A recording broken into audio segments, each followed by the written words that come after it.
नमस्कार। देशकाल प्लस में आपका स्वागत है। मैं हूं मुकेश कुमार। दोस्तों, रूस और चीन ने मिलकर अमेरिका और नाटो देशों की नाक में दम कर रखा है। दोनों देश लगातार इस तरह से अपनी चालें चल रहे हैं कि अमेरिका और नाटो ये तय नहीं कर पा रहे हैं किससे कैसे निपटें, या दोनों से अगर निपटना हो तो क्या रणनीति होनी चाहिए। एक तरफ चीन है जो आर्थिक मोर्चे पर लगातार चुनौतियां खड़ा कर रहा है, खासतौर पर अमेरिका के लिए, और सामरिक दृष्टि से भी वो नए नए हथियार ईजाद कर रहा है, अपनी सामरिक शक्ति को लगातार बढ़ाता जा रहा है। और दूसरी तरफ रूस है जो बेशक आर्थिक महाशक्ति नहीं है, लेकिन रणनीतिक तौर पर, सामरिक तौर पर अस्त्र शस्त्रों के मामले में किसी भी तरह से पीछे नहीं है। अब उसने एक जो नई मिसाइल ईजाद की है, उसने और अमेरिका और नाटो देशों को डरा के रख दिया है। वो घबराए हुए हैं क्योंकि ये इस तरह की मिसाइल है जो दुनिया में अभी किसी के पास नहीं है और ना ही कोई अभी बनाने की स्थिति में है। इस मिसाइल का नाम है बुरेवेस्टनिक। ये बुरेवेस्टनिक मिसाइल जो है, इसकी कई खास बातें हैं जो अभी तक जो मौजूद मिसाइलें हैं, चाहे वो अमेरिका या यूरोप के देशों के पास हो या चीन के पास हो, उनके तमाम मिसाइलों में ये खूबी नहीं है जो कि बुरेवेस्टनिक में है। बुरेवेस्टनिक की खास बात ये है कि ये न्यूक्लियर पावर्ड है, यानी जो दूसरी मिसाइलें हैं वो अलग किस्म के ईंधन से चलती हैं, और रूस ने जो मिसाइल बनाई है वो न्यूक्लियर पावर से चलती है। और न्यूक्लियर पावर से चलती है इसलिए ज़्यादा पावरफुल है, ज़्यादा लंबे समय तक हवा में रह सकती है। ये उसकी सबसे बड़ी खास बात है कि ड्यूरेशन जो उसको लंबी ड्यूरेशन मिलती है, उसमें वो लंबी दूरी तक तो मार करती ही है और काफ़ी समय तक उसको हवा में रखा जा सकता है, अपने हिसाब से उसका इस्तेमाल किया जा सकता है। मसलन जब इसका परीक्षण किया गया अभी 21 अक्टूबर को, तो 15 घंटों तक वो मिसाइल काम करती रही और 14,000 किलोमीटर की दूरी उसने तय की। तो इसकी रेंज 10,000 से 20,000 किलोमीटर है, जिसका मतलब है कि दुनिया के किसी भी कोने में ये मिसाइल हमला कर सकती है। ये रूस की एक नई ईजाद है। तो दो चीज़ें तो आपने देख ली कि एक इसका रेंज जितना है, और दूसरा ये कि कितने लंबे समय तक ये हवा में रह सकती है। लेकिन तीसरी और चौथी इसकी और भी विशेषताएं हैं। तीसरी विशेषता ये है कि ये बहुत नीचे उड़ सकती है, मतलब धरती की सतह से 50 से 100 मीटर की ऊंचाई पर भी ये ट्रेवल कर सकती है, जिसका मतलब है कि राडार की पकड़ से बाहर हो सकती है। राडार भी इसको देखने में अक्षम हो सकता है, और इसलिए ये और भी मारक और भी खतरनाक हो जाती है, क्योंकि जब राडार नहीं पकड़ पाएगा तब वो रिएक्ट कैसे करेगा, या जो मिसाइल डिफेंस सिस्टम है दूसरे देशों के पास, अमेरिका या यूरोप के देशों के पास, वो कैसे रिएक्ट करेंगे और इस हमले से बचना मुश्किल हो जाएगा। और चौथी चीज़ इसकी जो बहुत ही महत्वपूर्ण है, आमतौर पर मिसाइलें एक दिशा में चलती हैं और ऊंचाई उसकी पहले से तय होती है, या पैरेलल ही चलती हैं, समानांतर ही चलती हैं। लेकिन इस मिसाइल की खूबी ये है कि ये लंबवत यानी ऊंचाई की तरफ भी जा सकती है, उसको मोड़कर पैरेलल भी किया जा सकता है, यानी ये हर तरह से मिसाइल को यूज़ कर सकते हैं। और इस वजह से जो दुश्मन के राडार हैं उनको इंटरसेप्ट करना इस तरह की मिसाइल के लिए और भी मुश्किल हो जाता है। तो ये जो बुरेवेस्टनिक मिसाइल आई है, इसने पूरी दुनिया में ही एक किस्म से हड़कंप मचा दिया है, क्योंकि इस मिसाइल का कोई जवाब किसी के पास नहीं है, इससे निपटने का कोई तरीका किसी के पास नहीं है।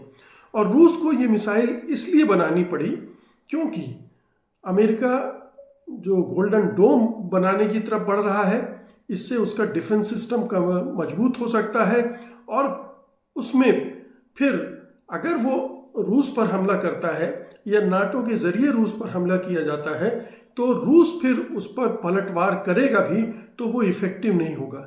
तो रूस ने उससे भी एक बड़ी मिसाइल, कारगर मिसाइल इजाद कर ली है जो कि उसके गोल्डन डोम को भी धोखा दे सकती है। अगर गोल्डन डोम तो अभी बनने की प्रोसेस में है तो उसको भी धोखा दे सकती है।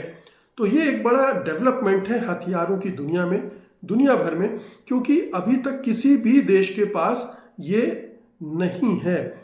अब इस मिसाइल से निपटने के लिए क्या किसी देश के पास ऐसी इसके आसपास की मिसाइलें हैं? तो एक एक करके हम देख लेते हैं कि किसके पास क्या मिसाइल है।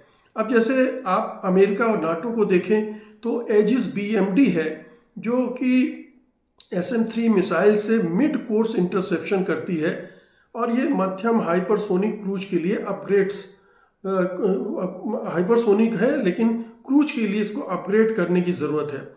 थर्ड जो मिसाइल सिस्टम है, आपने इसका नाम सुना होगा, बहुत ही चर्चित है, terminal high altitude area defence.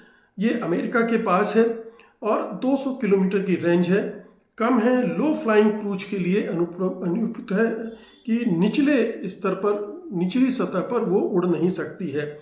Patriot का नाम आपने सुना होगा, पैट्रियट PAC-3 है, अमेरिका नाटो दोनों के पास है, ग्राउंड बेस्ड क्रूज मिसाइलों को टारगेट करता है, ग्राउंड बेस्ड है, क्रूज मिसाइलों को टारगेट करता है, बहुत अच्छी है, लेकिन टारगेट्स के मैनूवरिंग में इसकी जो क्षमता है वो सीमित है। नाटो के पास IAMD integrated air missile defence system भी है, एयर और मिसाइल थ्रेट्स के लिए इंटीग्रेटेड सिस्टम है, रियल टाइम ट्रैकिंग भी है, मजबूत भी है, लेकिन अभी इसका फोकस केवल डिटरेंस पर है, आक्रमण पर नहीं है। इसी तरह से फ्रेंच M51 SLBM है जो नाटो और फ्रांस के पास है, सबमरीन लॉन्च्ड बैलिस्टिक मिसाइल है, ये सबमरीन से लॉन्च की जाती है, इसकी रेंज भी 10,000 किलोमीटर तक है, लेकिन केवल डिटरेंस के लिए है, डिफेंस के लिए नहीं है, और इसकी पेनिट्रेशन क्षमता भी बहुत कम है। तो ये तमाम चीज़ें हैं जो पश्चिमी देशों को, अमेरिका और नाटो को की जो रणनीतिक शक्ति है, सामरिक शक्ति है, उसको जो बुरे वेस्टर्निक है उसके सामने सीमित कर देती है।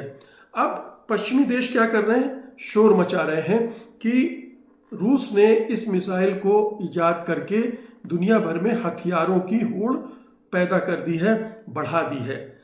ठीक बात है, खासतौर से न्यूक्लियर मिसाइल होने की वजह से खतरा तो बढ़ता है और इसमें रेडिएशन का भी खतरा होता है। अगर कोई मिसाइल किसी गलत तरीके से चल गई अगर, तो उससे उस इलाके में, क्योंकि ये न्यूक्लियर रिएक्टर पे काम करती है, छोटा न्यूक्लियर रिएक्टर होता है इसमें, तो उससे न्यूक्लियर रेडिएशन भी फैल सकता है, ये भी सही बात है। और जो कोल्ड वार के बाद एक स्थिति बनी थी कि दोनों जो महाशक्तियां हैं, सोवियत संघ तो जब विघटन हो गया उसके बाद की स्थिति, तो रूस और अमेरिका दोनों में एक तरह से ये मौन सहमति हो गई थी कि चूंकि ये म्यूचुअल एश्योर्ड डिस्ट्रक्शन है कि अगर दोनों इस तरफ बढ़ेंगे तो दोनों का विनाश होगा, इसलिए जो न्यूक्लियर रेस है उसको रोकने की बात हुई थी और किसी हद तक वो रुक भी गई थी। अब इससे न्यूक्लियर थ्रेट्स का बढ़ना लाजमी है। आपने सुना होगा कि ट्रंप ने भी कह दिया कि अब हम न्यूक्लियर टेस्ट करेंगे। जो रुके हुए थे हालांकि सबसे ज़्यादा न्यूक्लियर आर्म्स अमेरिका के पास ही हैं।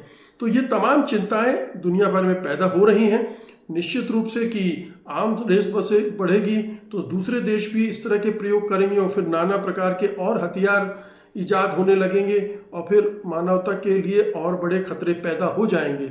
लेकिन ये समझने की ज़रूरत है कि ये रेस पैदा हो रही है, उसके ओरिजिन में रूस नहीं, नाटो और अमेरिका के देश हैं जिन्होंने रूस के से जुड़े तमाम जो देश हैं उनको नाटो में शामिल कर लिया है, वहाँ सेनाएं तैनात कर रहे हैं, हथियार तैनात कर रहे हैं और इस वजह से रूस अपने आप को असुरक्षित महसूस करने लगा है। और यूक्रेन वार की भी एक बड़ी वजह वही थी इसलिए इसके असली दोषी, असली जिम्मेदार अमेरिका और नाटो मुल्क हैं, ना कि रूस।